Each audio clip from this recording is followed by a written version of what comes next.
It's coming to that time of the year again when, depending on your role as a teacher, you may be starting to think about whether you're going to be writing transition statements or report writing.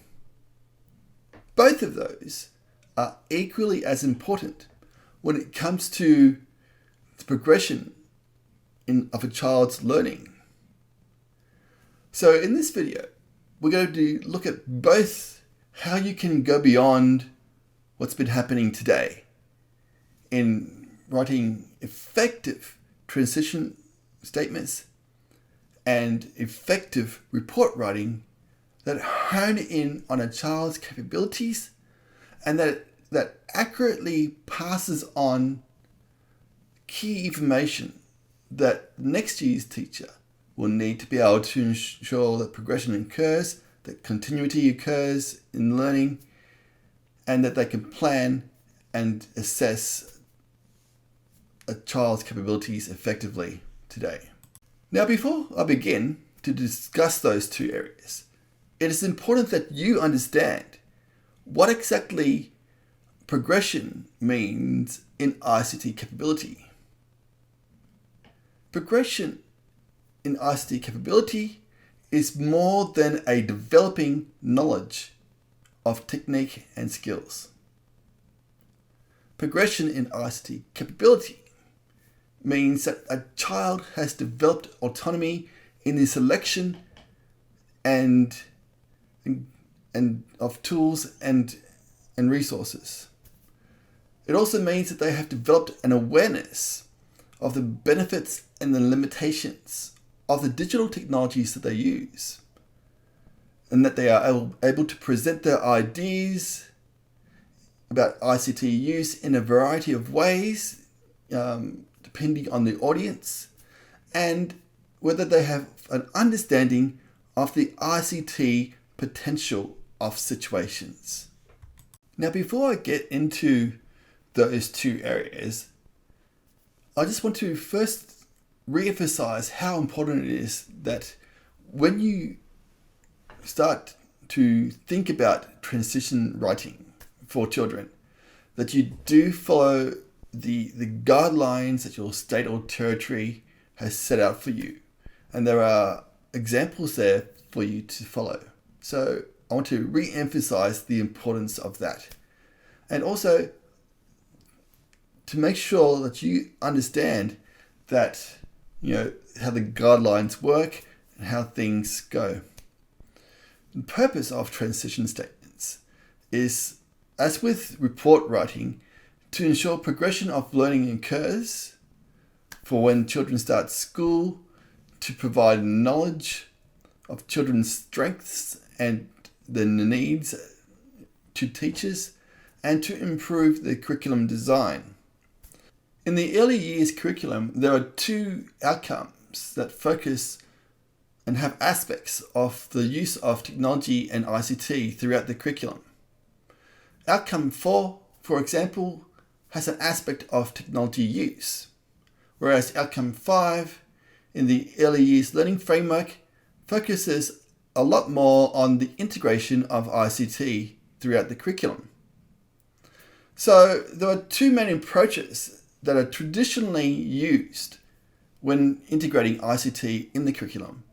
You could either use the thematic approach, or you could go off the early years framework curriculum that your state or territory uses.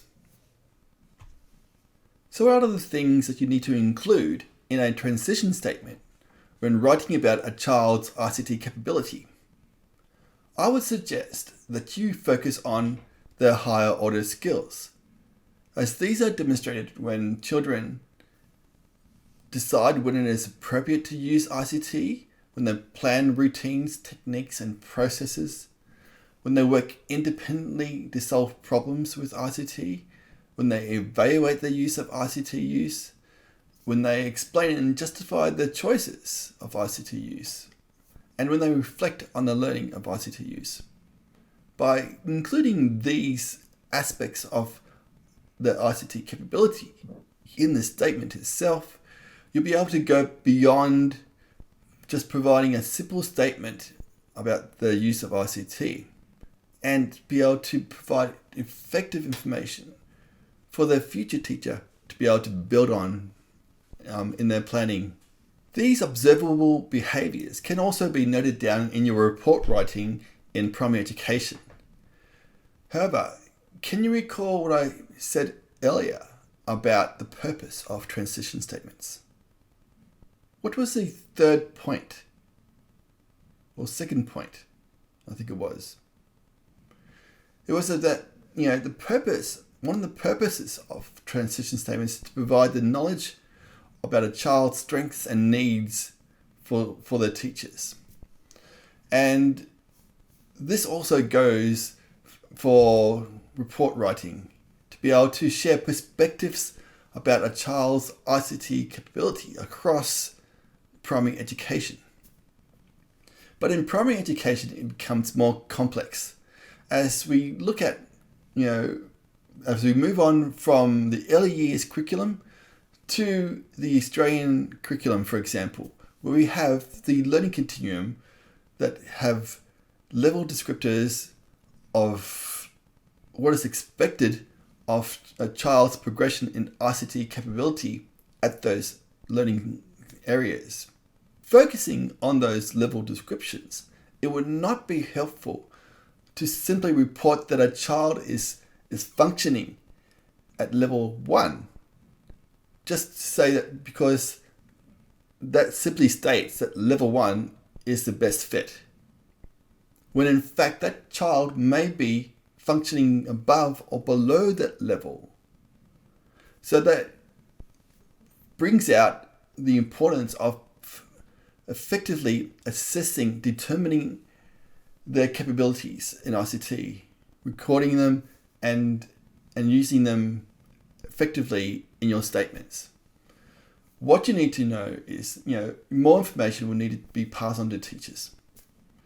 So taking an example from the learning continuum, a teacher would need to know more than just whether a child can use ICT to generate ideas and solutions to learning area tasks. They would need to know which media they had experience in doing this. What programs had they used? Was it with a text program such as a word processor, or a text and image area such as a desktop publishing program? Or what about, did they use image manipulation such as in a drawing or painting program? So those are the key information that you need to be able to pass on to a child's future teacher so that they can build on their learning in ICT capability.